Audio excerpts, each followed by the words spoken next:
So, Supercars' one and only visit across the ditch to New Zealand has been and gone. How did the racing end up this weekend?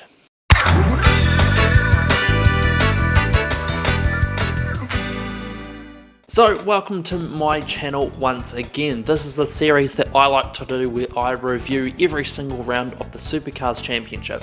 So far I have done the first couple of rounds, so if you want to see how I thought of that in the post of the round, you can check out these episodes in its own playlist. And if you want to see more of what I have to talk about Supercars related and plenty of other things motorsport, give a like and a subscribe. The support would be very much appreciated.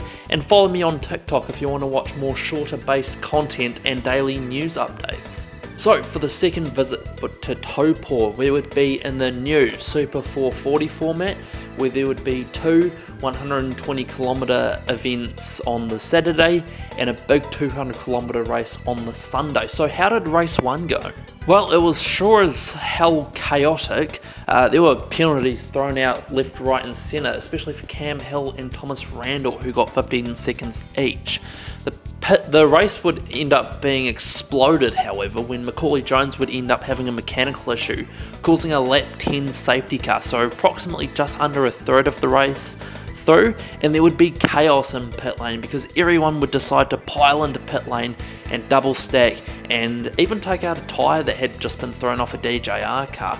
I can't remember if any penalties were given out, but Matt Payne would take the lead after the safety car, mainly because he didn't go in when everyone else did, so he didn't have to get involved in all that. That also propelled his teammate Kai Allen up the results as well. There would be another penalty for Brody Kostecki. He spun Thomas Randall, and in the end it would be Matt Payne getting his first win in New Zealand and being only the 5th New Zealander to win on home soil, just behind Greg Murphy, Scott McLaughlin, Andre Heimgartner and Shane van Gisbergen. That's a very prestigious list of drivers right there in the Australian Touring Car Championship. Cam Waters would show his SMP pace, getting a 2nd place, and Ryan Wood would make it in New Zealand 1-3, getting his first ever podium in the Australian Touring Car Championship / Supercars. It was a brilliant result from the young New Zealander. And unfortunately for Anton, his 7th and 8th place streak would be broken with a 4th place. Race 2 would be the same format but different tyre, which I really liked that. How they've got the 2 different tyres for the 2 different races, that it's not just copy and paste strategy. It would be on the super soft tyre, so there'd be a bit more tyre management in this race. Chaz took the lead of the race real quick, and Matt Payne, the first race winner, he got 5 seconds for a false start. Will Brown had a very ugly car in that first, and he did not adjust to the super soft tyre well, and neither did a lot of other guys. It was definitely a case of, we're doing this for the first time, we don't know how it is, and that's the best time in supercars is when the drivers are uncomfortable and they don't entirely 100% know how it's going to go with strategy and tyre, and they have to do a bit of guessing work. But after Chaz pulled out a bit of a lead, Brody Kostecki just started to reel him in, and then in the pit stop he was right behind him, mainly because he went way too fast coming around the final corner and slammed it into the tyre walls into the pit lane, which didn't really slow him down that much, but it did lead to some long-term damage for the 38 Mustang. The fight did continue after the pits though, and Chaz and Bush would have a ding-dong battle. Chaz forcing him off the road and Brody feeling a bit disgruntled about that whole thing, but it would end up having Chaz Mostert win his first race of the season. In the end, it would be actually a good day for DJR because they would get 2nd, and even Will Davison got a podium, so it continued their form and speed that they had here last season with Anton and Davison. Matt Payne with a 4th position meant it would be a Ford 1, 2, 3, 4, and Ford's 2nd podium lockout in a row, because they got one in the first race as well. Anton's top 10 streak would be unfortunately broken with a poor pit stop with a cross-thread wheel nut.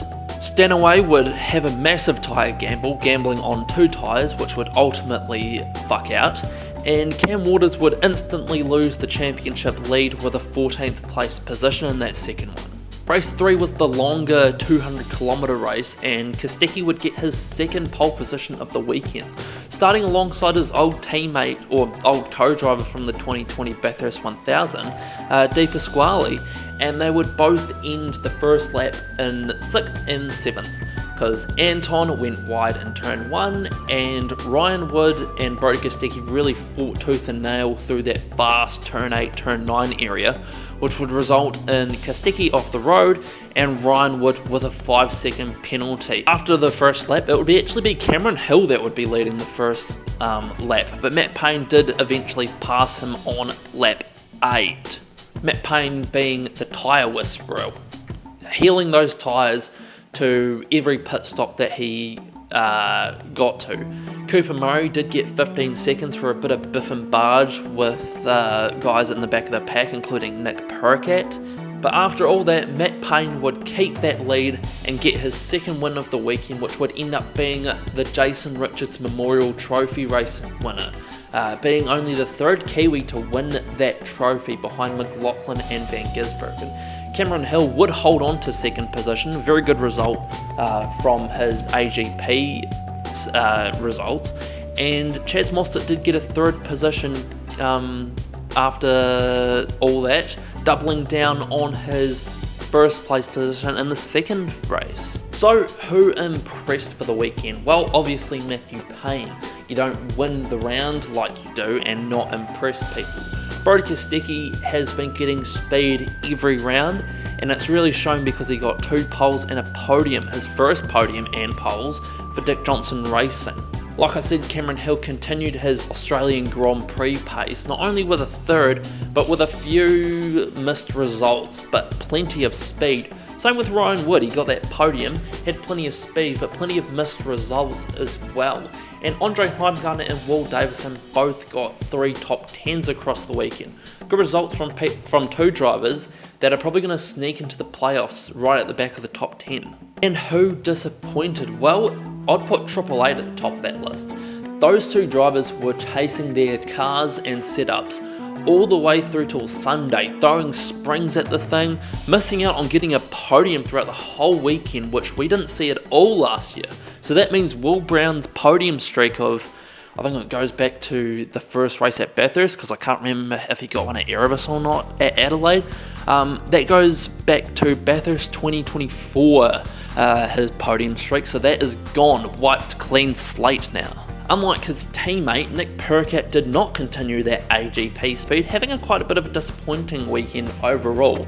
I can't remember if he got a top 15 or not. Maybe he might have snuck in, but might have just. Aside from that podium, Cameron Waters had a bit of a flawed weekend considering he wanted to get out of Taupo as the championship leader, and Cooper Murray had 3 bad races. He didn't finish higher than 22nd and somehow misses out on my running on 7 cylinders award by this much because of a specific team somehow did worse overall. And that running on 7 cylinders award for the first time this year is not awarded to David Reynolds but to Blanchard Racing Team as a whole. With their 2 cars, they were consistently at the back of the qualifying and didn't get a better result than 20th. Each car got 20th place each. Very disappointing from the team, which I know can do better. I like Blanchard Racing Team, they're a little plucky underdog. But with those 2 drivers, I think they can do better, and I think what they should take out of this weekend is nothing back to Australia aside from their gear, because obviously it didn't work. As for my 3 predictions for the weekend, well, I got 1 right. 2 new race winners this weekend, Matthew Payne and Chaz Mostert. I just missed out on the second one, having 3 Kiwis get top 5 results. People thought I was quite crazy doing that, but I mean, Matt Payne got it, Ryan Wood got it, Andre Heimgartner got it 6th, and that really stuffed my results up. He got so close. And as for the last one, Triple Eight winning the JR Memorial Trophy, I thought that was my safe pick, but apparently it wasn't.